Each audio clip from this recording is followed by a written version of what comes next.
Boa noite, amigos, Boa amigas. noite. Boa noite, Lola. Amigos que nos acompanham aqui pelo canal Direito em Ação e também com retransmissão com muita honra para o canal Lola Fala. O canal Direito em Ação é um canal do YouTube de Boa noite. professores. Só um minutinho que tá dando eco aqui. Boa noite. Pois não, Boa Lola. noite, Lola. Amigos, Boa amigas. noite. Amigos que nos Boa noite, acompanham Lola. aqui pelo canal Direito em Amigos que Ação. nos E acompanham também aqui com pelo canal retransmissão com Direito em muita honra Ação e também missão com muita do honra canal Lola do Fala. canal Acho que tá dando eco. Fala Lola. Só um O minutinho. canal Direito em Ação é um canal do YouTube de professores. Só um minutinho Tudo bem. que tá dando eco aqui. Boa noite. Não, Lola. Boa noite, Lola. Só um minuto, Amigos, só um amigas. minuto. Amigos que- Beijinho, Lola, beijinho. do canal Direito em Ação. Eu acho que começou a passar no meu canal também, eu tô ouvindo. Também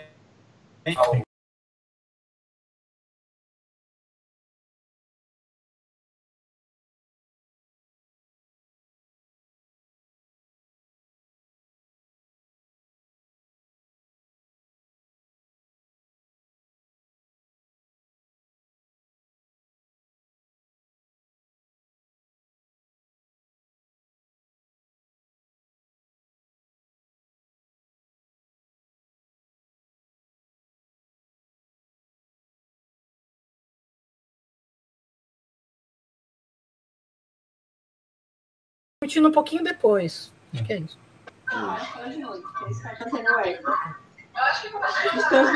Mas agora tá. Então, professor Sávio, professora Lola, tudo ok? Agora a gente teve um probleminha.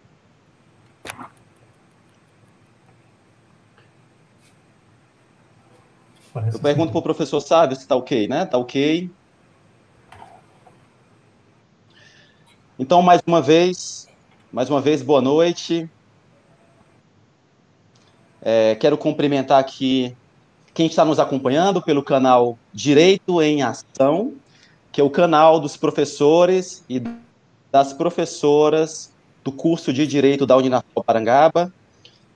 Faço aqui um cumprimento à professora Ana Tarna, coordenadora do curso de Direito da Uninasal Parangaba, e também com retransmissão aqui para o canal Fala Lola Fala. Então, mando aqui a saudação para os seguidores da Lola. Eu sou um dos seguidores, viu, Lola, do seu canal. E boa noite também para a Lola Aronovitch. Lola, você quer dar uma boa noite inicial, antes de eu lhe apresentar? Pode ser. Boa noite, gente. É um prazer estar aqui. Né? O Cláudio foi meu advogado num período bem difícil, né? Que eu estava sendo processada por dois masculos, né? Dois masculinistas, assim.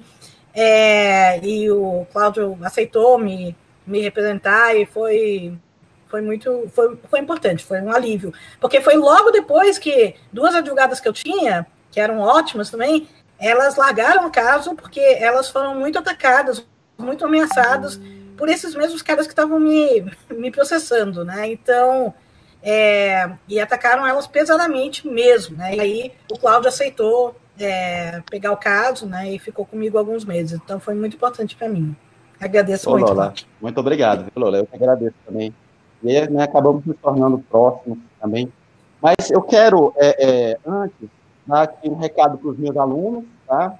Essa atividade faz parte da nossa disciplina, é uma parceria também com o professor Sávio, a disciplina de Direito das Obrigações, a disciplina também dada pelo professor Sávio. Então, eu peço aí que os nossos alunos registrem a presença no chat ao vivo. E também, mais uma vez aqui, cumprimentar os seguidores do canal da Lola também, que estão nos acompanhando, tá? É um grande prazer.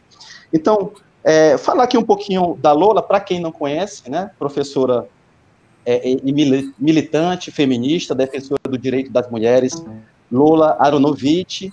Você me corrija, Lola, eu estou vendo aqui no Wikipédia, tá? Em 2008, Lola criou o blog Escreva, Lola Escreva, com mais de 260 mil acessos mensais. É um dos blogs feministas pioneiros e mais com maior audiência e repercussão, Lola, né? É esse que eu sei também. Um blog, né?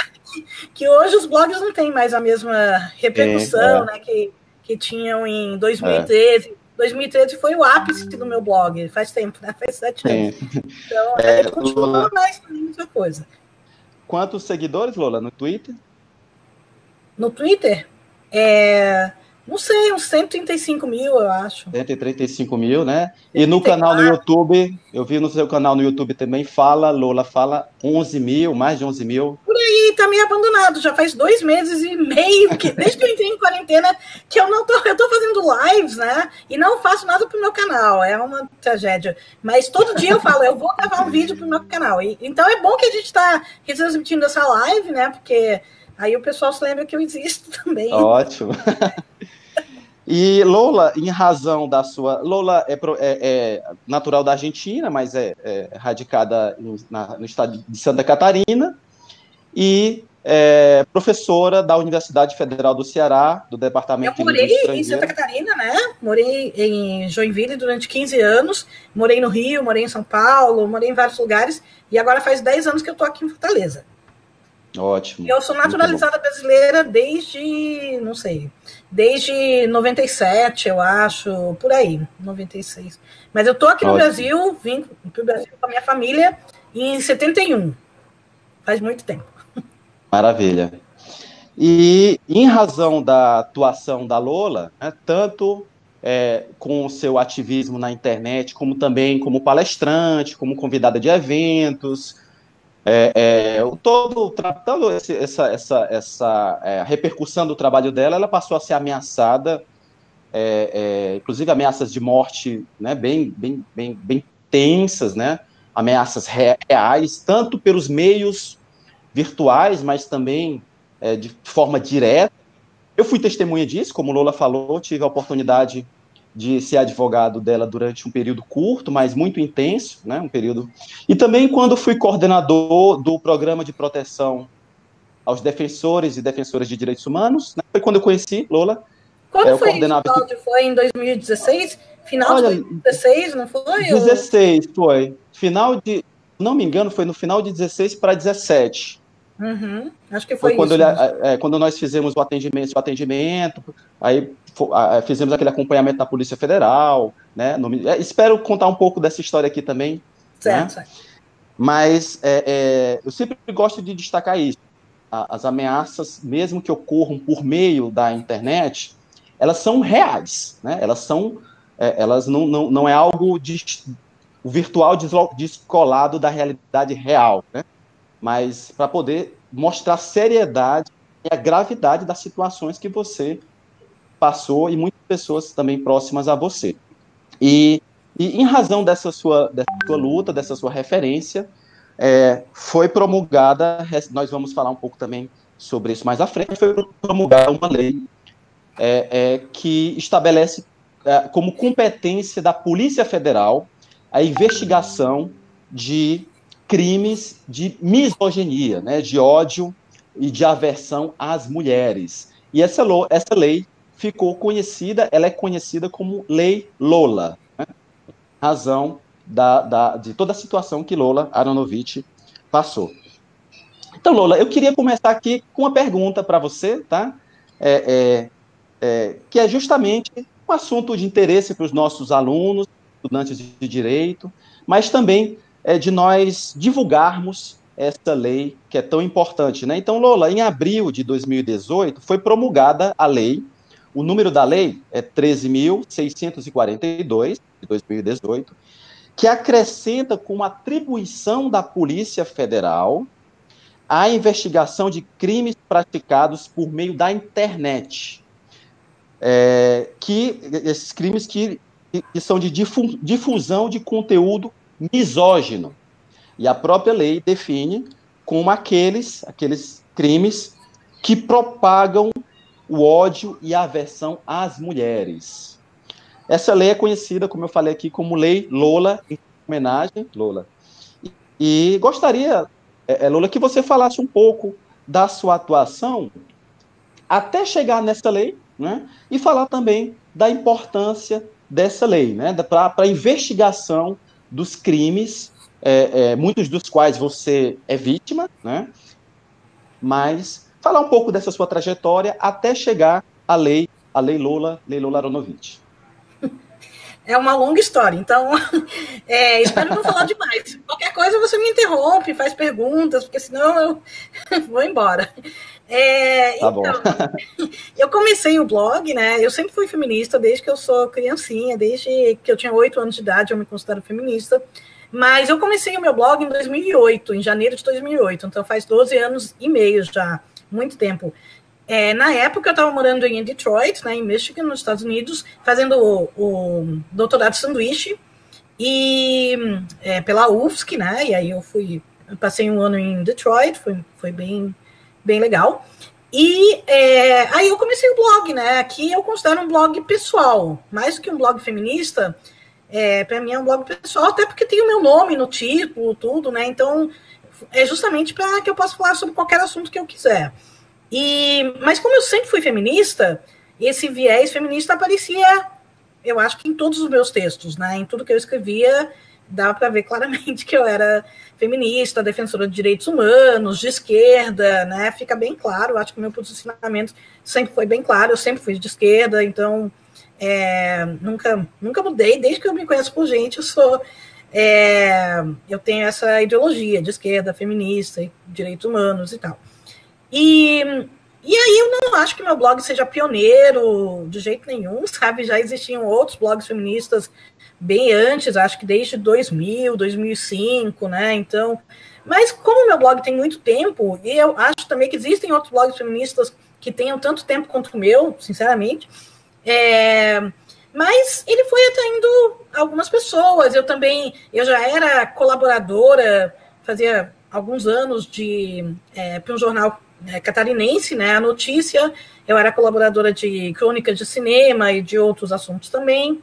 Eu tinha uma coluna até na Notícia, quando eu estava nos Estados Unidos. Enfim, então algumas pessoas já me conheciam e essas pessoas ficaram felizes que eu comecei um blog e me seguiram. Isso foi bem antes do Twitter.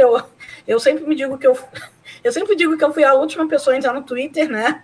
Mas claro que não, né? Eu entrei em 2010, em agosto vai fazer 10 anos, mas eu demorei muito, porque tinha um monte de gente que já estava no Twitter desde 2008 e eu não queria entrar, mas é muito bom o Twitter e eu sou viciada. Não consigo. E o Twitter também trouxe muitos leitores novos, né? Leitores e leitoras novos para o blog também, então vale a pena. Mas, e aí, meu blog sempre falou de assuntos de direitos de mulheres, né, contra o racismo, a favor de direitos LGBT, né, e tudo mais. E, bom, aí o meu primeiro contato com misóginos, né, na internet, que eu realmente não tinha ideia, na minha vida pessoal, né, eu não conhecia esse nível de misoginia que eu vinha conhecer na internet. Para mim foi uma novidade. É claro que eu sabia, né, que tinha muitos homens que odiavam mulheres, né, eu tive várias experiências ruins, assim como todas as mulheres, né, eu acho que em 2008 mesmo, em março de 2008, no Dia Internacional da Mulher, meu primeiro post do Dia Internacional da Mulher foi sobre histórias de horror, né, então, toda mulher tem uma história de horror para contar, né, então, e é verdade, não sei se são todas as mulheres, porque não dá para generalizar, claro, mas a grande maioria das mulheres tem uma história de horror, de ou um estupro, ou um abuso, ou como conseguiu escapar, né, de um estupro, ou violência doméstica, assédio, né, um monte de coisas que fazem, infelizmente, fazem muito parte do nosso dia a dia, né, da nossa rotina mesmo. E, bom, então, primeiro, eu fiquei muito chocada quando eu li um post de uma blogueira americana, eu não me lembro quem é, sinceramente, que ela narrou no blog dela, na época, né, foi no começo de 2008, um estupro horrível que ela tinha sofrido alguns anos antes. E eu fiquei muito chocada fiquei admirada pela coragem dela, né, em contar uma coisa tão terrível, né, e tão íntima, né, para os leitores dela, as leitoras dela, mas eu fiquei mais chocada ainda com os comentários que estavam no blog dela, né, que eram comentários inimagináveis. Eu juro que eu não podia imaginar, sinceramente, que existia esse nível, né? Que existiam homens que iriam lá, primeiro, duvidar que isso daí tinha acontecido, né? Porque eles não acreditam que uma feminista possa ser estuprada. Primeiro que eles duvidam de qualquer estupro, né? Para eles, estupro não existe, é mimimi nosso, né? É a gente se vitimizando, então eles negam qualquer estupro.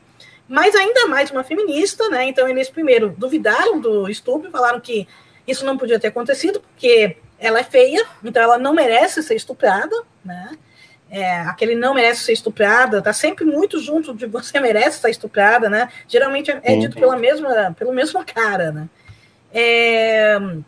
Aí um monte de cara lamentando que que o estuprador dela não tinha matado ela, coisas realmente chocantes, né? Eu fiquei muito chocada com aquilo, escrevi um post no meu blog, então esse foi o meu primeiro contato indireto, né, com a misoginia na internet. E no caso eram misóginos americanos, né? O blog dela era dos Estados Unidos. E aí, acho que já naquela época eu vi que existiam grupos organizados de misóginos, né?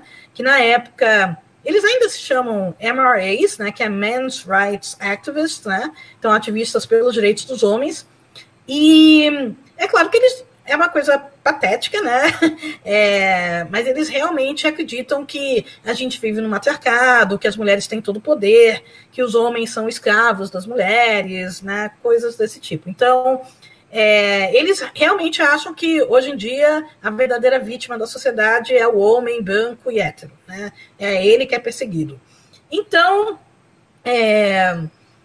E lógico que eles não lutam por direito nenhum, né? O único direito que eles lutam é o direito de oprimir mulheres, principalmente feministas, né? E geralmente eles são de extrema-direita também, tem muitos neonazistas entre eles, enfim. Mas o meu contato indireto ainda, né, com a misoginia no Brasil foi em outubro de 2008, no caso Eloá, né? Que você deve se lembrar muito bem, né?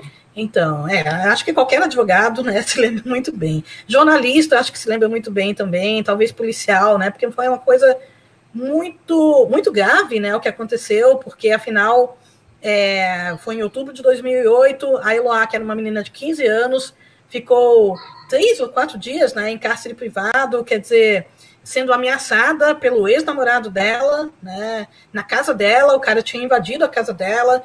Isso aí estava sendo transmitido ao vivo, né, para todo o Brasil. Então, todo o Brasil estava parado nesses 3 dias, assim, né. A polícia permitiu, de alguma maneira, que repórteres sensacionalistas, de programas sensacionalistas, ligassem para o sequestrador e entrevistassem ele ao vivo, né. Então, uma coisa terrível. E eu me lembro muito bem do programa da Sônia Abraão, que ela chamou um advogado, eu acho que era um advogado, e o cara disse altas barbaridades, né, ao vivo, disse que isso daí era só uma briga conjugal, que logo que o Lindenberg, né, acho que era esse o nome do cara, era muito apaixonado pela Eloá, e já isso ia terminar bem, ia terminar num casamento, né, entre a Eloá e o Lindenberg. Quer dizer, eu fiquei perplexa, como que um cara pode dizer isso de uma menina, né, que está sendo ameaçada ao vivo, né, com uma arma na cabeça de verdade, pelo ex, né, e o cara ainda quer que eles se casem. Então,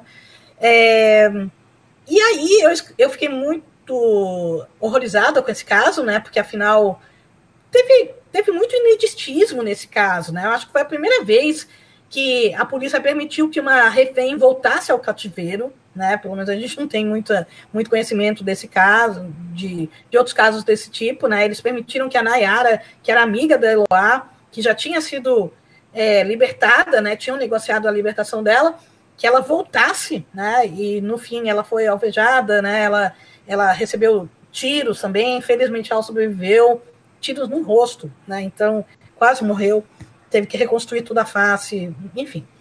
E a Eloá, de fato, morreu, né? Foi morta pelo Lindenberg. Então, eu fiquei horrorizada e escrevi, acho que uns 4 posts na época sobre esse assunto, né? Sobre diversos ângulos. Um era da mídia, né? O outro era da polícia, não sei. E um desses casos, um desses posts, foi de uma comunidade no Orkut que tinha chegado até mim, né, que alguém mandou o link, né, dessa comunidade no Orkut. Na época, a gente está falando de 2008, então o Orkut era muito mais popular do que Facebook, nem sei se já tinha Facebook, mas aqui no Brasil era tudo Orkut. Então tinha uma comunidade no Orkut, recém-criada, que era Eloá virou presunto, né? Então eram homens comemorando a morte da Eloá, já saudando o Lindenberg como um herói, né, como um deles, né, falando que ela não era santa, porque ela não era virgem, coisas realmente horríveis. Para mim foi muito chocante ver que tinha homens que podiam comemorar o assassinato de uma menina de 15 anos, né, que não fez nada. Quer dizer, eu fiquei muito chocada. E aí eu não sabia quem eles eram, eles se diziam a comunidade dos homens de bem, né? Hoje em dia esse termo está bem enraizado entre a gente, né? Homens de bem, homens honrados, cidadão de bem, essas coisas desse tipo. Mas na época eu não tinha muita noção do que isso daí significava, né? Homens de bem. E aí eu só vim realmente a saber deles, né? Um pouco mais tarde, alguns anos mais tarde, realmente, acho que foi 2010, mas eles já falavam de mim. Então, nos Estados Unidos, né, em países da língua inglesa, eles eram conhecidos como MRAs, mas aqui no Brasil eles eram conhecidos como masculinistas, né, que é a mesma coisa, né, mesma coisa de dizer que lutavam por direitos dos homens, não lutam coisa nenhuma. E aí, a primeira vez que eu realmente ouvi falar dos masculinistas, eu escrevi um post sobre eles, porque eles são muito ridículos, né? Eles são patéticos. Então, eu escrevi um post humorístico, só juntando algumas pérolas que eu tinha ouvido deles, né? Que eles tinham, inclusive, deixado de comentários no meu blog e tal, né? E eram coisas ridículas, né? Eles acham... nem me lembro, mas... o exemplo que eu sempre dou é de um masculino que foi lá no meu blog tentar convencer a gente de que todas as mulheres são interesseiras. Então, para eles, as mulheres não amam os homens, as mulheres só amam dinheiro, e somos todas prostitutas, e só nos juntamos com homens, né, por causa do dinheiro. E aí o cara veio tentar nos convencer disso num blog feminista. E o exemplo que ele deu foi da Gisele Bündchen, né? Então, para ele, a Gisele Bündchen se casou com o Tom Brady, sei lá, eu não sei, nem sei o nome dele, por interesse, né? O jogador de futebol americano, é isso que ele é? Enfim, se casou com ele por interesse. E aí, e por dinheiro, né? Por dinheiro, porque o Tom Brady é muito rico. Aí a gente teve que falar, olha, a Gisele é mais rica ainda do que o cara, né? Os dois são milionários, então não foi por dinheiro, né? Aí a gente mostrou, assim, né, links do patrimônio de cada um, né, para realmente provar que a Gisele era muito mais rica. Mas o cara não se deu por vencido. O cara falou, se não foi por dinheiro, então foi pelo green card, né? Então a Gisele se casou com o cara pelo green card. Então, né, eles eram muito ridículos. Mas depois eu escrevi um post mais informativo, né, explicando quem eles eram. E aí foi a primeira vez que eu chamei eles de masculos, né? E não foi uma coisa necessariamente pejorativa, né? Era só que era uma abreviação de masculinista, porque é muito longo escrever masculinista o tempo todo. Só que o termo pegou, né? Ficou muito mal para eles e acabou com o masculinismo no Brasil, né? Quer dizer, acabou pelo menos com o nome, porque ficava muito mal, né? Ninguém queria se chamar de masculo. E o termo também ficou mais abrangente, e muita gente usa masculo para falar de misógino, de machista e tal, né? Como sinônimo, né? Eram sinônimos, né? Popularizou esse nome.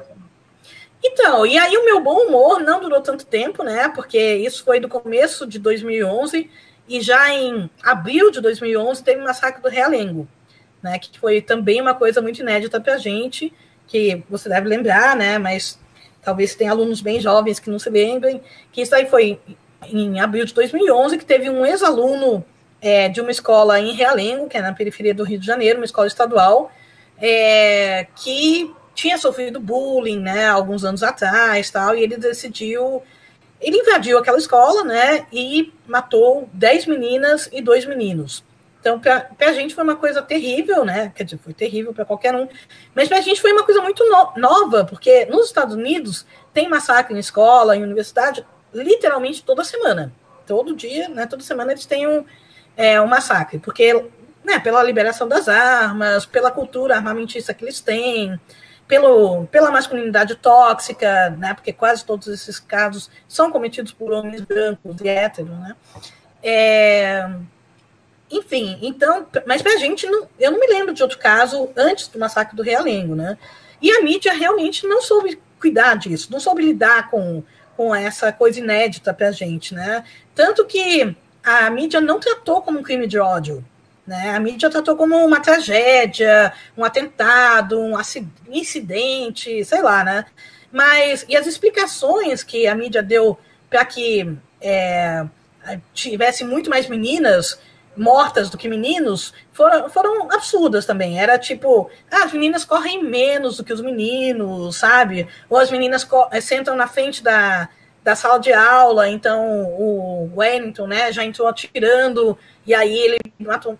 E todas as testemunhas relatam que não foi nada disso, né? Que ele realmente atirava nas meninas para matar e nos meninos para ferir, né? Então, uma coisa muito chocante, ele foi atingido na perna por um policial e logo depois ele se matou, né? Então, mas foi e aí a gente vendo, né, o discurso dele, a gente viu que ele era um mascu, né? Muito claramente o discurso dele batia com tudo que os mascus falavam. E aí os mascus também eles viram que iam ser investigados pela Polícia Federal, né? Porque obviamente não era só a gente que estava vendo a conexão, né? A Polícia Federal também ia ver. E aí, na época, o maior blog masculino que tinha era um tal de Silvio Queires, não era o nome real do cara, né? Que era um blog horroroso, né? Misógino pra caramba, mas ainda tinha um viés de humor, né? Então falava todas aquelas coisas horríveis, mas meio rindo. Esse cara simplesmente desapareceu. No dia seguinte do massacre do Realengo, ele sumiu, né? Ele não fechou o blog, mas ele parou de atualizar o blog, né, durante 6 meses, sem dar nenhuma explicação, nada. E aí voltou em agosto de 2011, dizendo que estava encerrando o blog, e em seguida o blog reapareceu, o mesmo blog, né, com conteúdo ainda mais misógino. E aí era coisa bem mais direta, né, que realmente não permitia nenhum humor, né. Como, por exemplo, o blog pegava estupro corretivo para lésbicas, legalização do estupro, legalização da pedofilia, tinha posts com títulos assim, seja homem, mate uma mulher hoje, pedindo para matar negros, um monte de coisas horríveis, e já oferecendo naquela época recompensas para quem me matasse e para quem matasse João Willis também. Então nós éramos os 2 principais alvos desse site de ódio, né? O João Willis estava no primeiro mandato dele, né? Então foi simplesmente por ele ser defensor de direitos LGBT, o único, né? O único deputado abertamente LGBT que a gente tinha. Então, e eu por ser feminista, não era nada. Eu não acho que era uma coisa muito pessoal, sabe? Era uma coisa realmente de ativismo. Mas fala. Lola, não, eu acho que eu queria só comentar o que você está falando, que eu acho que é muito importante, principalmente para quem está tendo contato com esse tipo de discussão agora, né? O que é a misoginia? Esses exemplos que você está dando é muito mais... Se o machismo já é algo que a gente deve combater, né? Que os homens devem ter o seu papel de mudar o seu comportamento, né? Mudar as relações de poder, mas a misoginia é algo muito mais violento, agressivo, né, do que como esses exemplos que você deu, eu achei muito interessante, assim, e você muito até chegou a dizer que esse blog levava com certo humor, a gente sabe que não é humor, né, mas a misoginia é um ato de violência, né, de profunda agressão contra mulheres, tanto é que a lei Lola, né, ela é muito feliz quando ela define a própria ideia de misoginia. É a propaganda de ódio ou aversão às mulheres, né? Então, é muito mais, se o machismo já é algo que deve ser superado na sociedade, a misoginia é muito mais grave, né? É uma situação de muito mais violência contra as mulheres. E como você falou muito bem, né? Apesar de você ser uma ativista, não é só lhe atingir, né? Atingir as mulheres, atingir a sua militância, atingir as pessoas que estão próximas a você, né? Queria só destacar isso para entender que realmente é algo que merece uma atenção muito especial, né? Para além da repressão a outros crimes que deve haver mesmo, né? E outras responsabilizações.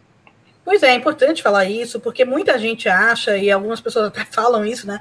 Que é mimimi nosso, né? Que, por exemplo, os caras, tem gente que acha que eu me ofendo ou que eu denuncio, sei lá, que eu faço BO por ser chamado de gorda.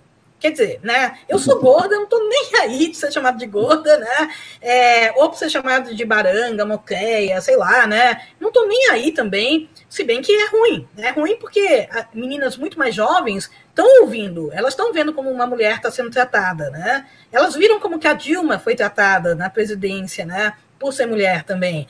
Então, isso tudo elas captam, né? E elas veem que uma mulher que vai falar publicamente, ela vai ser recebida, né, e vai ter que ouvir um monte de xingamento, então o melhor é ficar quieta, né, o melhor é se calar mesmo, porque se você ficar quieta, talvez, né, você se salve do machismo e da misoginia.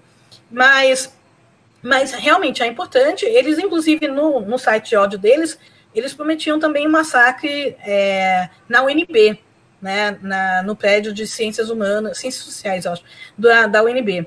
E bom, a gente denunciou esse site de ódio muitas vezes, né? Tanto que a SaferNet, né, que é a primeira ONG aqui no Brasil a lidar com denúncias, né, de crimes de ódio na internet, ela recebeu 70 mil denúncias. É muita coisa, né? E a gente está falando de 2011, então, né?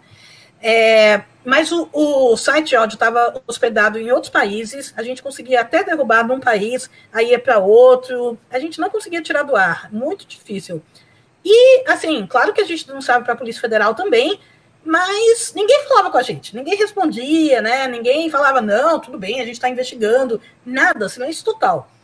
E aí, quem ajudou a gente, né? A gente, digo assim, porque tinha um monte de gente indo atrás, querendo saber, né? Querendo derrubar o site de ódio e tal, né? Porque a gente realmente... Porque eles estavam querendo chamar atenção.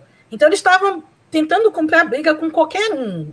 Eles compraram briga com ativistas de direitos animais, começaram a colocar fotos, imagens de tortura de animais, sabe? Eles estavam atirando para todo lado mesmo. E quem nos ajudou na época foi um grupo que voltou à moda agora, né? Que foi o Anonymous, né? O Anonymous Sim. Brasil, que é um grupo de hackers e tal. Então, eles conseguiram algo que eu jamais conseguiria, porque eu não tenho nenhum conhecimento de internet. Mas, em geral, também é difícil. E eles conseguiram chegar aos dois autores principais do site de ódio, né? Que era o Emerson Eduardo Rodrigues e o Marcelo Vale Silveira Melo. Que é bom a gente frisar, não eram dois adolescentes, né? Porque geralmente as pessoas acham que quem promove essas coisas, quem faz esse site de ódio é adolescente. E não é, gente, né? O Marcelo, acho que já tinha 30 anos e o Emerson tinha uns 35, não sei quantos. Mas eles já tinham quase 30, acho que o Emerson tinha 29, não sei. Mas aí, finalmente, né, depois de tantas denúncias, isso foi só em abril de 2012, então façam os cálculos, né? Agosto de 2011 até abril de 2012 foram muitos meses, né, de total impunidade, né, e eles ameaçando pessoas, né, e tudo mais, com conteúdo diário, né, de extrema violência a todos os grupos possíveis e imagináveis, difamações, tudo que você puder imaginar estava lá.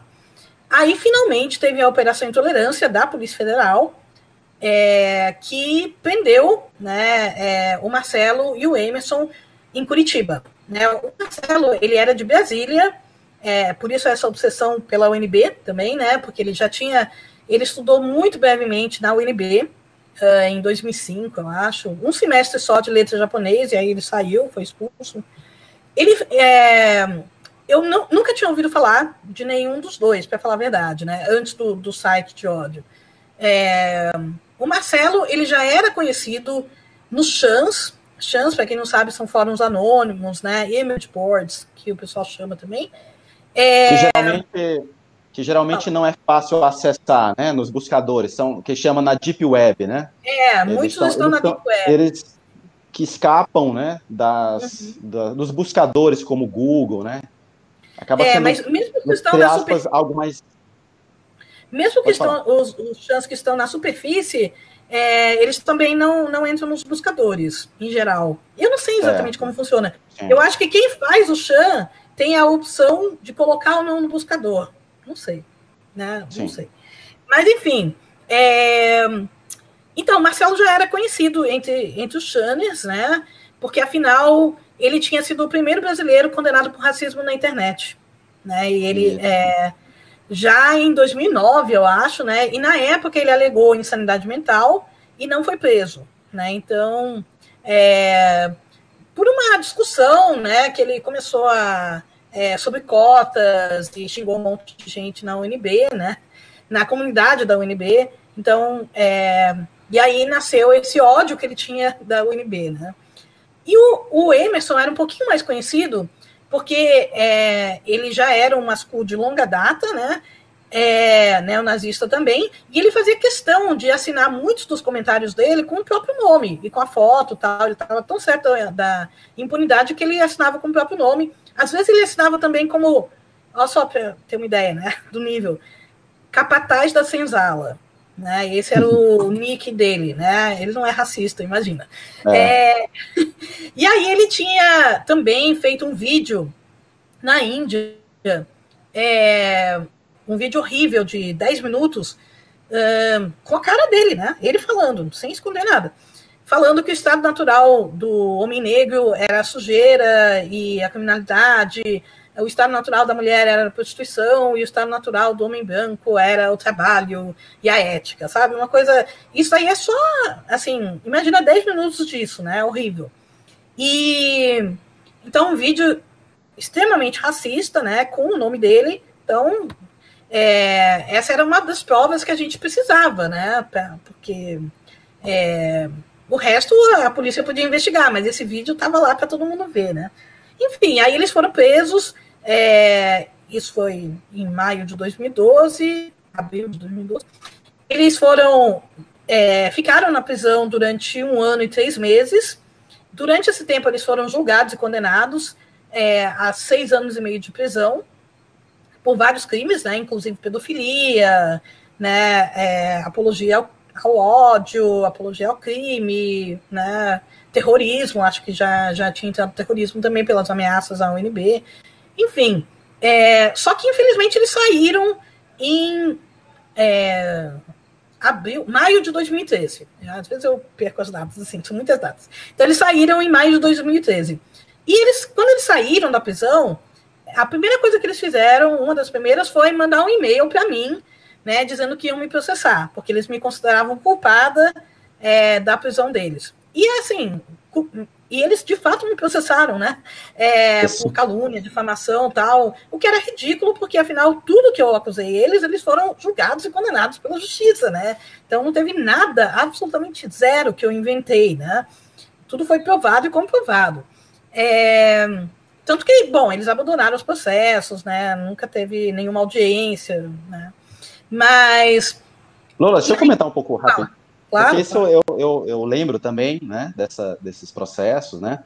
Mas, primeiro, assim, é muito importante o que você falou, que são crimes que são muito graves, tanto a parte criminal como a parte também civil, né?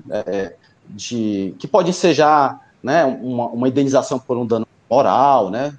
Enfim, o que fazem com você também tem esse objetivo, né, de querer atingir a imagem, né, a honra.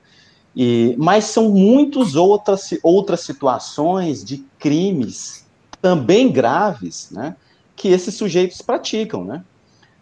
Eu lembro, como você falou, assim, eu digo isso porque também eu vi, né, eu estudei um pouco isso e também, quando você acompanhava... Você foi também, Cláudio. Lembra? Lembro, sim. Lembro. E olha que interessante, né? A forma como eles falavam de mim era muito menos violenta e tinha uma intenção de me xingar, né? Usar palavras de baixo calão, ou então querer me desqualificar, mas as advogadas mulheres que lhe acompanharam, pessoas próximas, mulheres próximas a você, são muito mais violentos, muito mais agressivos. Isso mesmo, até esse tipo de distinção, né? É claro, eles tentaram me ameaçar porque eu era seu advogado, foi em razão disso, né? Tentar me intimidar,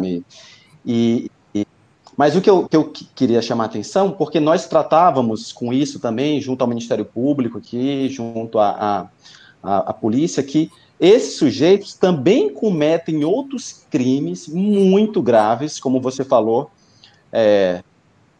troca de imagens com cenas de pedofilia, né? Falsidade ideológica, formação de quadrilha para cometer crimes, enfim. E a gente chamava a atenção disso das autoridades, tanto as autoridades policiais como o Ministério Público. Olha, isso não é, entre aspas, coisa de internet, né? Isso não é apenas disputas de narrativa, né? Não é isso, são pessoas que, como você falou também, não é aquele adolescente rato de internet, né? Que se tem esse imaginário, são pessoas que cometem situações extremamente graves, né? E que se não houver também algum tipo de responsabilização criminal e civil, vão continuar fazendo, né? Vão continuar agredindo, ameaçando as pessoas e praticando outros crimes. Lola, eu queria que você falasse um pouco das dificuldades que você teve, o que você percebe, né? Para a responsabilização dessas pessoas, né?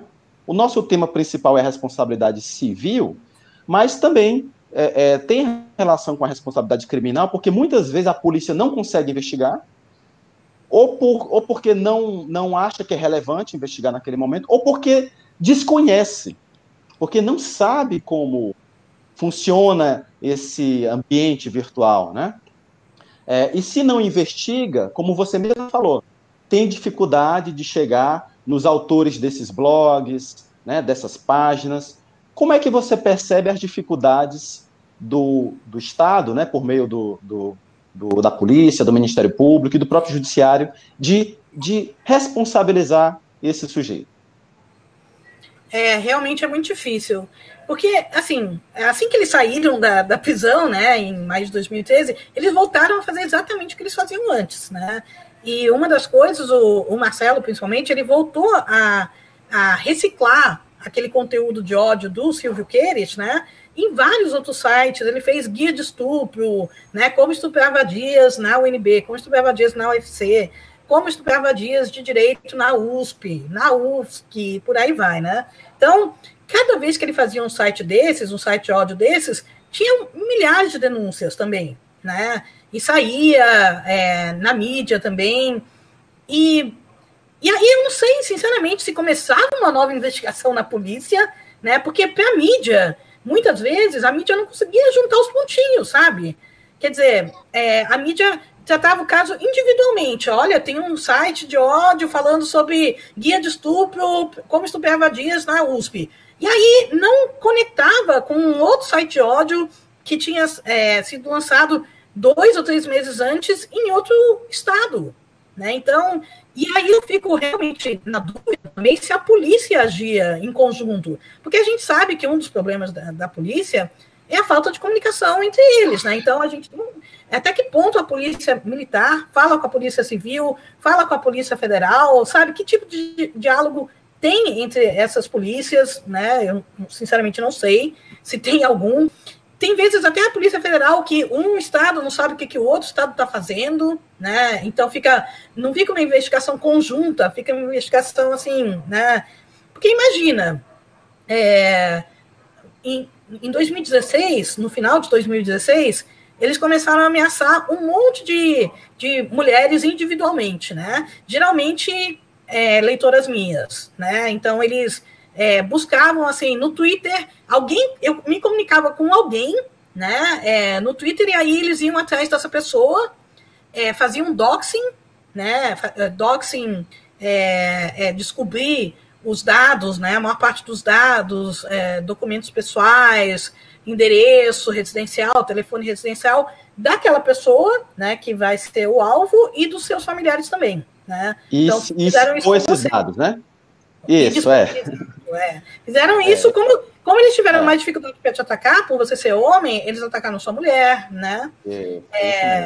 Então, é assim. Deus sabia que eu tinha filhas, vamos saber se tem filhos. É isso mesmo. Foi horrível. Eu lembro muito bem de um leitor que eu tinha, né, um seguidor, que é professor numa universidade em Curitiba, né? E o cara, né, simplesmente tinha trocado um tweet comigo falando assim: guarda um livro seu aí para mim que eu quero comprar, né? Esse foi o tweet.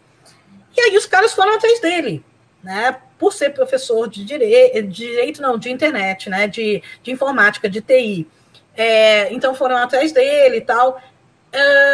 Por ele ser homem, eles não têm muita criatividade, né? Eles não têm, eles não sabem exatamente como atacar homens, né? Mas como atacar mulheres é muito fácil para eles, né? Que são misóginos. Então, o mínimo básico que eles fazem é colocar o nome da mulher num site de swing, num site de prostituição, aí a mulher vai receber um monte de ligação, né, de homem perguntando quanto né? Muitas vezes a mulher tem que trocar de telefone, é horrível, né? Fizeram isso comigo várias vezes.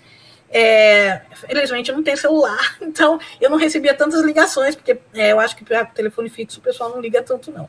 Mas então realmente era horrível, né? O que eles faziam. E esse professor, eles foram atrás da mulher dele e da filha.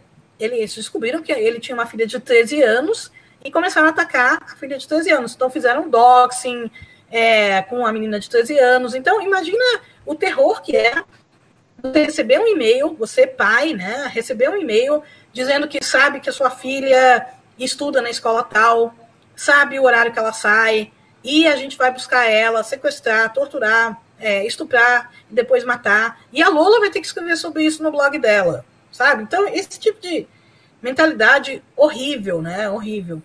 E eles estavam tão certos da impunidade que o Marcelo, inclusive, assim, no mês seguinte de aterrorizar esse professor, ele tentou entrar na seleção de mestrado, ele fez a seleção de mestrado, porque ele é formado em TI, nessa universidade.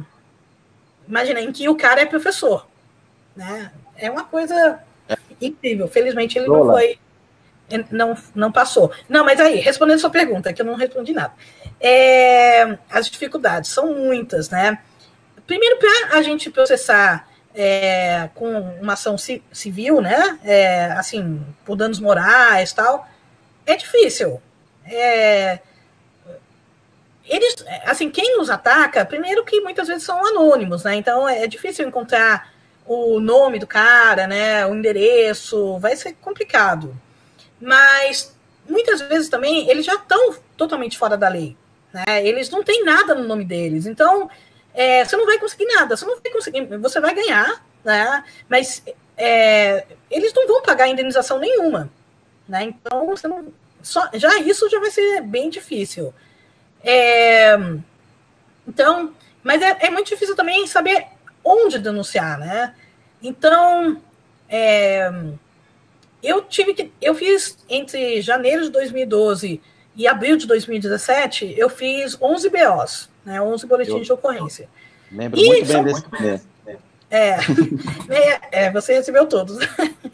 Então, e eram bem pouquinhos, na verdade, né? Porque eu só fiz BO de alguns casos, né? Algumas coisas que me pareceram mais ameaçadoras, né? Mais preocupantes mesmo. O meu marido teve que fazer um BO também, né? Porque um desses sites de ódio que o Marcelo criou, ele colocou como autor o meu marido, né? E colocou fotos do meu marido, endereço residencial e tudo mais. E meu marido é professor de criança, porque ele é professor de xadrez. Então, ele é professor de xadrez, né? Então, é muito ruim você ser associado com um site de pedofilia, né? Por exemplo. Então, ele também teve que fazer BO. E, assim, era difícil saber aonde registrar o BO, né? Porque eu fiz vários BOs na polícia, na delegacia civil, né? que a gente sabe que é muito ocupada, que talvez não tenha uma infraestrutura adequada para cuidar de crimes cibernéticos também, né? Então é bem comum, né, que eles não saibam muito bem do que você está falando, né? Não imaginam esse tipo de coisa, mas está cada vez mais comum. Eu sempre cito uma entrevista de uma delegada da Delegacia das Mulheres de Santos, né? E ela fez um levantamento só naquela delegacia que ela era responsável, né? Lá em Santos. E ela chegou a... Isso eu estou falando de 5 anos atrás já. Ela chegou à conclusão que 30% dos casos que chegavam lá já eram de crimes cibernéticos. Imagina, 3 em cada 10 casos já eram crimes que aconteciam na internet. E a polícia não tinha a menor ideia de como lidar com isso, né? Então, ainda falta treinar muito. Aí, na Delegacia da Mulher, é difícil também, porque a primeira pergunta que te fazem quando você chega na delegacia é o que o agressor é seu. Né? Na Delegacia da Mulher é a primeira coisa, porque, né, tem algum vínculo. E violência doméstica familiar, né? Geralmente Exato. A competência de violência doméstica familiar. Exatamente, né? Então aí você fala, não é nada meu, né? Eu nem conheço pessoalmente, nunca vi. Eu sei quem é, né? Eu tenho os dados dele, mas felizmente nunca vi pela frente. Acho que ele nunca esteve no mesmo estado do que eu, na mesma cidade. Então, ele mora em Curitiba, né? Ele é o líder da quadrilha, ele mora em Curitiba, então... Aí, na delegacia, falavam, então você não pode fazer o BO aqui, né? Realmente é só para isso. Então, você lembra, né, que a gente teve que contar, porque assim como você fazia parte da comissão, né, você era advogado responsável pela organização de proteção aos defensores de direitos humanos, né? Isso. Então, vocês tinham algum contato, vocês conseguiram falar com o secretário de segurança aqui do Ceará, né? O secretário de segurança falou, com a Delegacia da Mulher, falou, não, vocês têm que, pelo menos, registrar o BO dela, né? Senão... que mais? Aqui no Ceará, na época, e ainda não tem delegacia de crimes cibernéticos, né? 16 estados no Brasil têm essa delegacia de crimes cibernéticos, o Ceará ainda não é um deles. A gente, inclusive, esteve numa audiência, né, acho que faz 2 anos, na Assembleia Legislativa aqui, para tratar disso, tratar da necessidade de uma delegacia de crimes cibernéticos, mas também precisa ser uma coisa muito bem pensada, porque eu acho que mesmo os estados que têm delegacia de crimes cibernéticos, eles estão muito mais dirigidos para crimes patrimoniais do que crimes de ódio, sabe? Isso. Então, acho que eles podem ser muito eficazes para descobrir, sei lá, fraude de cartão de crédito, né, roubo de senha, essas coisas, acho que dá certo. Mas crimes de ódio eu não sei exatamente o que eles fazem, sabe? Então, não tinha essa opção. E a Polícia Federal simplesmente não fez nada, né? Quer dizer, eu mandava, na época, durante um tempo, eu tive um aluno que era delegado na Polícia Federal, eu nem sabia, né? Eu nem sabia que ele era delegado na Polícia Federal, nem nada, porque não era uma coisa que a gente fala, né, em sala de aula, né? Mas eu comecei a mandar prints para ele, e ele mandava para pessoas da Polícia Federal que lidavam com crimes cibernéticos, né? Então eu fiz isso durante um tempão, mandava vários prints para ele. E nada acontecia. Aí teve um dia, não sei exatamente quando foi, que eu recebi um e-mail, fiquei super feliz, que era da Divisão de Direitos Humanos da Polícia Federal, dizendo que sim, tinham recebido meus e-mails e que iam fazer alguma coisa, né? Então, eles iam investigar sim. Eu fiquei super feliz, primeira resposta, né, em não sei quanto tempo. E aí, não ouvi mais deles, e depois, alguns meses depois, eu recebi um outro e-mail de um superintendente da Polícia Federal, dizendo, não, teve um erro com o nosso e-mail anterior, e a gente não vai investigar, né? A gente só investiga crimes em que o Brasil é signatário internacional. E aí ele citou racismo e pornografia infantil, só. Né? Então, misoginia estava totalmente liberado, assim, né? Eu fiquei bem chateada com esse e-mail, né? Porque eu vi que eu estava totalmente órfã, né? Eu não tinha muito bem a quem recorrer. Então, era uma dificuldade muito grande, acho que ainda é para muitas mulheres saber aonde denunciar.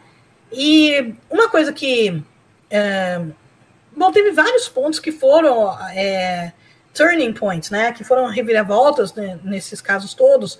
Um deles foi o site de ódio que o Marcelo fez no meu nome, né? E esse site de ódio, isso foi no final de 2015, ele era um pouquinho diferente dos sites de ódio que ele normalmente fazia, né? Aqueles com legalização do estupro, da pedofilia, estupro corretivo para lésbicas e tal. Esse era diferente. Esse era um site no meu nome, com minhas fotos, meu endereço residencial, em cada post, meu link para o currículo Lattes, né? E tudo mais. Defendendo coisas, escrito em primeira pessoa, como se fosse eu, e defendendo coisas que eu jamais defenderia, como, por exemplo, aborto em caso de fetos masculinos, né? Então, era tipo, se você já sabe que vai nascer um menino, mate, aborte, né? Se já nasceu, mate, né? Então, pegava infanticídio de meninos, castração de meninos, queima de bíblias, né? Era uma insanidade total. E chegou ao cúmulo de dizer que eu tinha realizado um aborto em sala de aula na UFC, numa aluna, né? Quando eu li aquilo lá, a gente está falando de final de 2015, né? Então, não se falava em fake news, né? Porque se tivesse falado isso aí em 2018, né? Depois de mamadeira erótica, de kit gay e todas essas coisas que a gente viu na campanha eleitoral, eu não teria nenhuma dúvida que as pessoas iriam acreditar nessa coisa de uma professora universitária realizar um aborto numa aluna em sala de aula. Mas, na época, eu pensei, não, agora eles foram um pouco longe demais, né? E ninguém vai acreditar e acabou, né? Ninguém vai acreditar, então eles vão ver. Mas não foi isso que aconteceu, né? Teve várias denúncias para a ouvidoria da minha universidade, né? Eu recebi várias ligações, né, de homens, porque tinha meu telefone residencial, querendo explicações, né, como que você pode defender essas coisas, e eu tendo que explicar. Eu não defendo, vai no meu blog de verdade, né, esse não é o meu blog, né, vai no meu blog. E ainda sobre a dificuldade de denunciar, né, a dificuldade de processar alguém, quando o Marcelo fez esse site de ódio, assim que ele foi lançado, eu fui na polícia e fiz um BO, né, dizendo, esse site não tem nada a ver comigo, é um site, o site é do Marcelo, aqui vários prints, né, do Chan, do Marcelo, em que ele fazia todo o planejamento e pedia contribuições para a quadrilha dele, né, para escrever textos e tudo mais, então tá tudo aqui, não tem nada a ver comigo.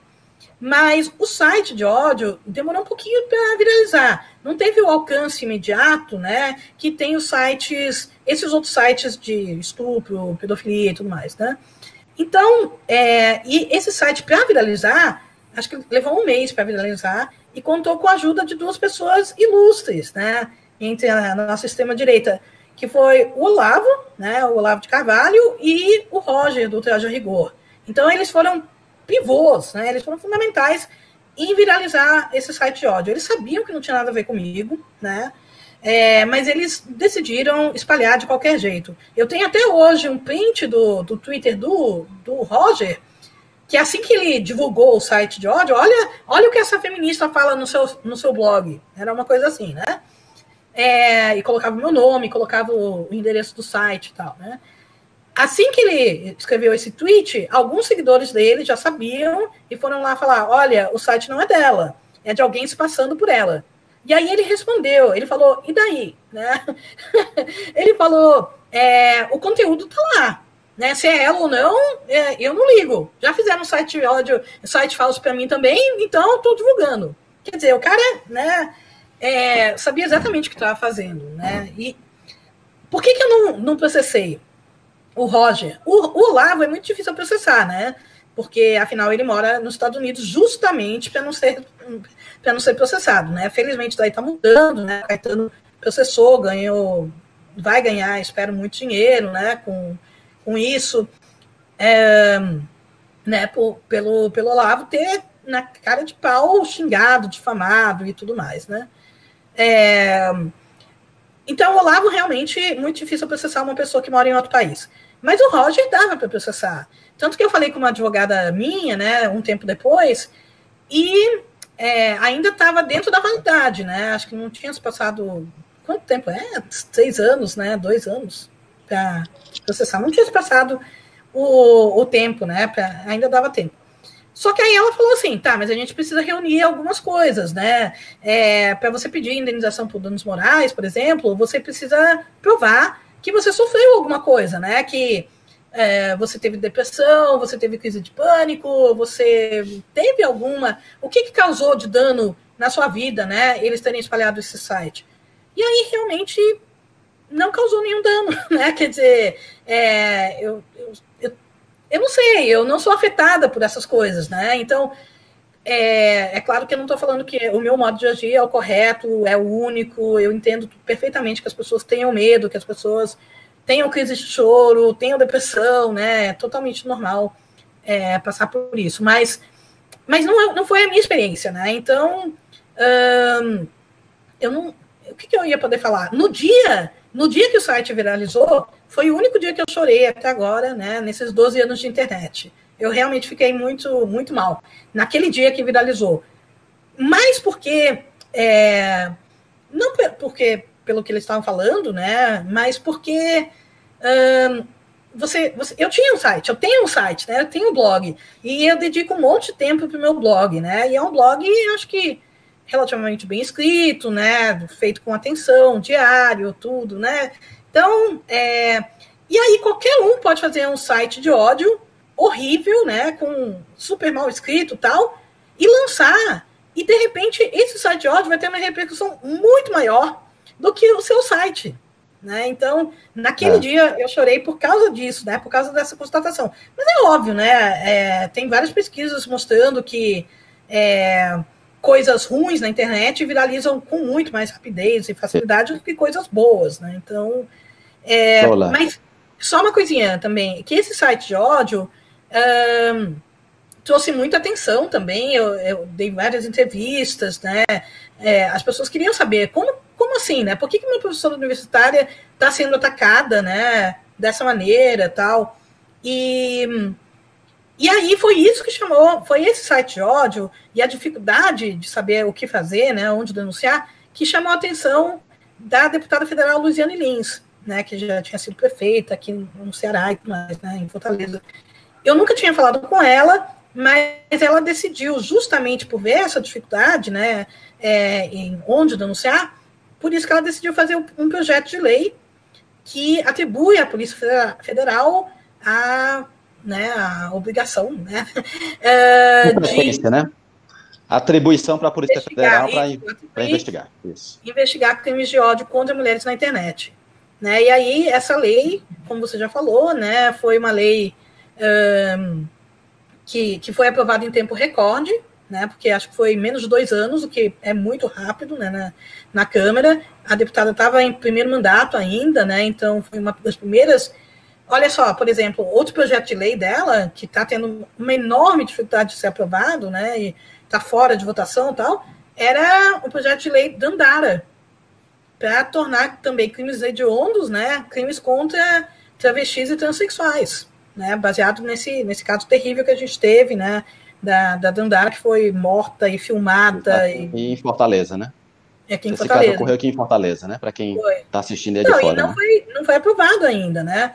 Mas, então, tinha uma necessidade para aprovar um projeto de lei que coibisse, né, crimes contra mulheres na internet, e aí ela se utilizou, eu acho importante falar isso também, porque como que uma mulher, uma deputada mulher, né, consegue passar uma lei que é positiva para as mulheres, né, no meio de um ambiente tão misógino, né, tão machista como é a Câmara dos Deputados e o Senado também, que tem tão poucas mulheres, né, 15%, menos de 15% são mulheres.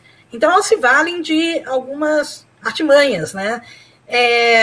Ela conseguiu passar o projeto de lei na Câmara dos Deputados naquela semana de dezembro de 2017, que é a semana de ativismo contra a violência contra a mulher, né. E aí, no dia 8 de março, na semana do dia 8 de março, ela conseguiu aprovar no Senado, né, a lei Lola. E aí, como foi aprovado por unanimidade, não sem protestos, né, de alguns deputados fascistas e tal, que falaram, por que ter uma lei Lola? A mesma coisa que falaram da lei Maria da Penha, por que ter uma lei específica para as mulheres? Eles falaram da lei Lola também, mas acabou sendo aprovada e sancionada pelo Temer, né, em abril de 2018, e infelizmente não está sendo aplicada, né, porque a gente tem uma Polícia Federal que eu sinto que não tem muito interesse, né, em investigar quem ataca feministas, né, e ativistas LGBT e ativistas do movimento negro e tal, que somos quase todas pessoas de esquerda, né, e quase todo mundo que nos ataca são pessoas de extrema-direita que votaram em um candidato único, né, que a gente sabe muito bem quem é, e por isso é muito difícil mesmo. Lola,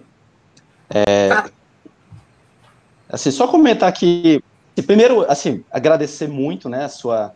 É muito bom lhe ouvir, porque você conta toda uma história, até uma história já um pouco longa, né, porque como de questões que são tão atuais, né, nós estamos vivendo isso, né, hoje que a internet está mais popularizada, e ainda mais nesse momento de isolamento social, que a internet passa a ser um canal de trabalho, é um canal de relações sociais, é um canal de educação, de estudo, né?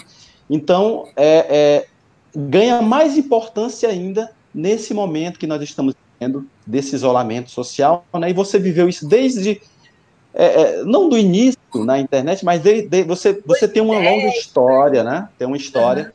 Eu queria só registrar aqui, primeiro aqui, agradecer a presença dos nossos alunos, tá? Que estão aqui até, um debate muito interessante aqui, muitas pessoas elogiando, muitas pessoas se indignando aqui com a sua situação, se solidarizando, tá?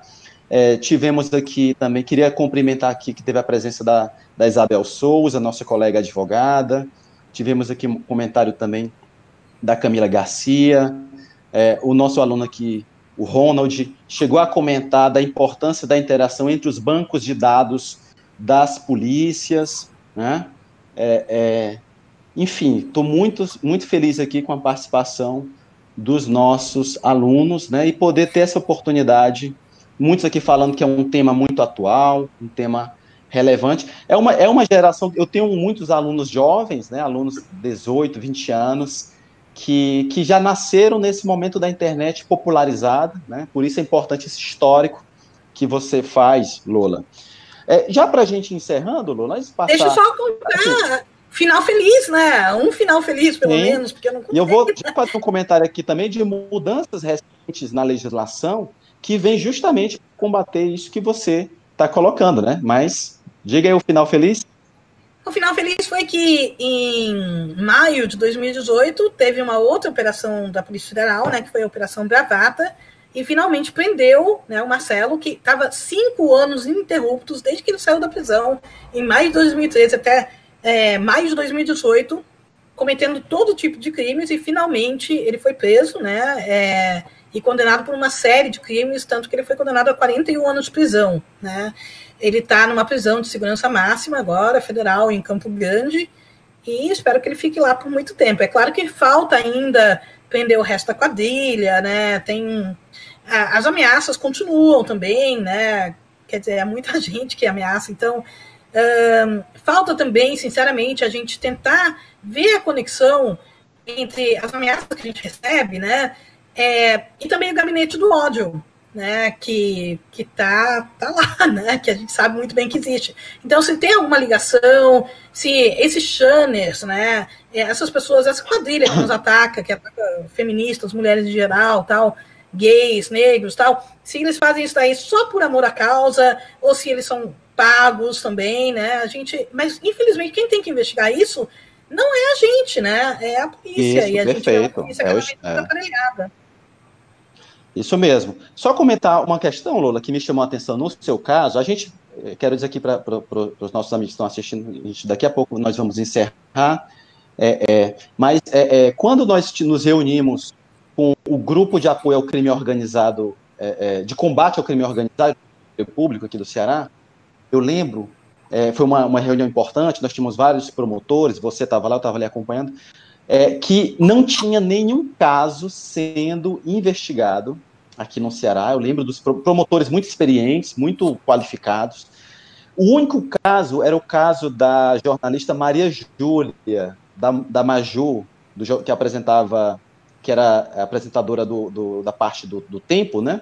Uhum. Que ela sofreu ataques racistas também, chegou a ter viralizar nas redes, e um sujeito foi preso aqui em Fortaleza, e era o único caso, né, que eu lembro que foi colocado nessa reunião, de investigação de crimes cometidos pela internet, né? E a gente colocando a situação, e você já falou aí das dificuldades que foram, né, que ainda são para a investigação. Mas é importante nós falarmos aqui, principalmente para quem está nos assistindo, quem vai assistir esse vídeo depois, que tudo que a Lola está falando aqui são situações que envolvem condutas criminosas, né? Nós estamos falando de criminosos, pessoas perigosas, né? Que não é mera mensagem né? Se fosse só uma mensagem agressiva, já seria muito grave, mas são pessoas que cometem outros crimes, que compartilham conteúdo de pornografia, né? Cheguei a ver imagens terríveis nesse sentido, cometem crimes de falsidade ideológica, de estelionato. Nós sabemos que é importante a Polícia Civil, a Polícia Federal, o Ministério Público desarticularem esses grupos, né? E algo que eu sempre gosto de falar em debates como esse, o direito vale também na internet. A gente, às vezes, tem a impressão que a internet é uma terra sem lei, entre aspas, mas não é, né? Da mesma forma que você chega para uma pessoa na rua e xinga aquela pessoa, comete uma difamação, uma injúria, né, imputa uma conduta criminosa cometendo uma calúnia, isso é crime da mesma forma como ocorre se você faz isso num grupo de WhatsApp, você faz isso numa rede social, né? E também a responsabilização civil. Se você atinge a moral da pessoa, atinge a imagem da pessoa, também pode ser responsabilizada com seu patrimônio, arcar com o dano que você causou, né? Então, eu gosto de destacar isso para lembrar, a internet não é terra sem lei. Infelizmente, muitas pessoas se sentem mais à vontade, né, se escondem em perfis falsos e para cometer esse tipo de crime, esse tipo de conduta ilícita. Isso não pode acontecer. Então é importante falar também, citar aqui o Marco Civil da Internet, foi uma conquista importante, de várias questões que tratam da internet, mas também da responsabilidade que os provedores, né, que os servidores, que as ferramentas que transmitem conteúdo, né, os sites, blogs, as empresas de redes sociais, elas também devem assumir a responsabilidade quando nós temos disseminação de conteúdo ofensivo, conteúdo misógino, conteúdo de ódio, né? Então, o artigo 18 do Marco Civil da Internet, ele afirma que o provedor não é responsável pelo conteúdo produzido por terceiros, mas aquela pessoa prejudicada pode exigir judicialmente que o conteúdo seja retirado do ar. Caso, aí o judiciário notifica a pessoa, a empresa, e a empresa deve retirar aquele conteúdo. Eu acho importante, Lula, falar sobre isso, porque essas grandes... a responsabilidade também passa pelas empresas das redes sociais, né? Essas grandes multinacionais que atuam têm uma força grande, né? Apesar de não ser responsável pela produção do conteúdo, mas é importante, inclusive, tomar iniciativas também, né? Você tem um conteúdo... Eu já fui advogado em situações que nós atuamos contra...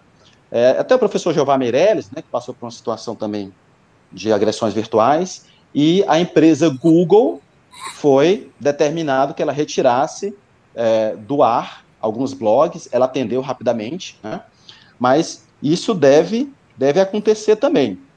É importante falar que o STJ, o Superior Tribunal de Justiça, já tem entendimento que se houver controle sobre o conteúdo, né, o editorial, digamos assim, de material que é publicado, a empresa que reproduz aquele conteúdo também é responsabilizada civilmente. Então, aquela pessoa, né, aquela mulher, aquela menina que está nos assistindo, que tem a sua imagem exposta indevidamente, que tem o seu nome exposto indevidamente, né, que é alvo dessas quadrilhas, desses sujeitos criminosos, deve procurar a polícia, deve procurar um advogado, uma advogada ou a defensoria pública para resguardar seus direitos, tanto na esfera criminal como na esfera civil. E eu termino também falando aqui da importância de legislações que restringem a chamada fake news, né? Você falou aí, nem se falava em fake news, né? E você já sofria isso. Importante lembrar, fake news não é apenas a informação equivocada, não é apenas um erro de informação, é a intenção de disseminar uma informação que é sabidamente equivocada e que vai causar prejuízo às pessoas. É muito importante separar o que é... Eu nem gosto muito dessa expressão, porque eu não acho que ela dificulta o entendimento. Eu gosto de deixar claro, é uma notícia claramente falsa, que tem o objetivo de prejudicar as pessoas. Você passou por isso, como você falou, desse blog falso, que foi criado no seu nome para lhe prejudicar. Isso causou muitos constrangimentos para você, eu lembro disso. Absurdamente as pessoas acreditam, é lamentável, mas muita gente acredita nisso. Mas por isso é importante nós termos uma internet que seja um espaço de liberdade, sim, de troca de opiniões, mas também de responsabilidade, né? Até porque, é isso que você falou, nós temos que entender quem financia esses conteúdos, né? Quem são essas quadrilhas que articulam essas ações, né? de doxing, de derrubar as páginas como o seu blog, né? De lhe perseguir. É importante desarticular essas pessoas, e é importante que as empresas, Facebook, Twitter, o Instagram, também do Facebook, se engajem nisso também, né? E caso não atuem, também que o direito determine que essas empresas colaborem com as investigações, né? Que sejam mais abertas para evitar esse tipo de situação, e principalmente aquilo que é muito ruim para quem atua no direito, que é a impunidade, né? A sensação de impunidade, Lola, as várias situações que você passou, é muito ruim, que desestimula as pessoas, né? Se esses sujeitos forem punidos, outros vão pensar, talvez, 2 vezes antes de cometer essas condutas. Antes de passar para você se despedir, eu quero agradecer enormemente aqui ao professor Sávio Azevedo, né, que está aqui nos bastidores. Professor Sávio, muito obrigado. Quero agradecer à professora Ana Tarna, coordenadora do curso de Direito da Uninasal Parangaba. Quero agradecer aqui a todos os nossos alunos aqui, a Antônia que também fez o seu comentário agora, e principalmente aos que estão nos assistindo, né, que esse vídeo sirva também com compromisso nosso como professores de direito, professoras de direito, de disseminar essas informações, né? E o último recado que eu dou é que as pessoas que passam por essa situação, principalmente as mulheres, que é o tema principal, né, da nossa transmissão ao vivo, procurem a Defensoria Pública, procure o Ministério Público, compareça a uma delegacia.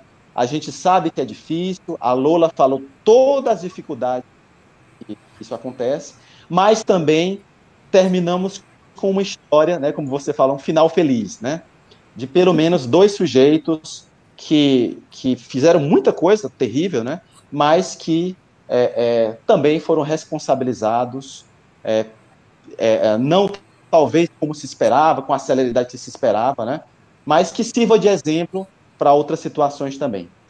Lola, você pode dar se despedir, né? Então, agradeço, né, a oportunidade, essa conversa é muito legal, é bom, porque me tira um pouco da inércia, assim, né? Eu vou voltar, né, pro pessoal do meu canal, eu vou voltar. Tem vários vídeos que eu quero fazer. Eu tô muito desanimada com tudo, sabe? Com a pandemia, muitos projetos foram suspensos, adiados, né? E a verdade é que a gente nunca passou por isso, né? Eu tô realmente em quarentena desde o dia 18 de março, então faz muito tempo, sem colocar o pé para fora de casa. E eu tô com saudades das pessoas, tô com saudades das aulas, da praia, de um monte de coisa. E isso nos desanima um pouco. Mas eu vou voltar, né? E né, Cláudia, a gente tem uma história, né? Faz tempo, né, que a gente se conhece, desde 2016, né? E eu te admiro muito também pela sua luta. Eu sei que você está sempre lutando pelos direitos humanos, né, com causas desse tipo. Então, é muito importante quando a gente vê também advogados e advogadas que fazem essa função também, né? Essa função social, né? Assim como você me ajudou, você foi meu advogado pro bono, né? Quer dizer, você não me cobrou nada, nem nada. Então, eu sei que vocês fazem esse serviço social e é muito importante para todo mundo, principalmente para as ativistas. Lola, muito obrigado mais uma vez. Obrigado aqui a quem está nos acompanhando até esse horário, né? E encerramos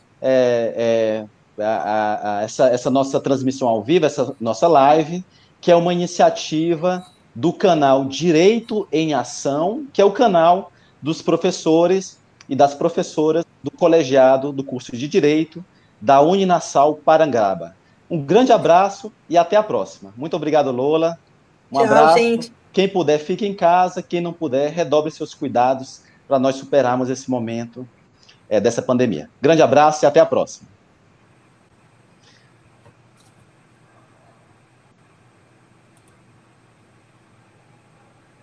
E aí o professor... A gente pode, já encerramos aqui, eu peço para o professor Sávio, que está conduzindo aqui nossa transmissão. Lola, se você quiser, a gente pode encerrar aqui já. Tá bom, eu vou sair então. Depois a gente se fala, tá? Um abraço, então. Até mais.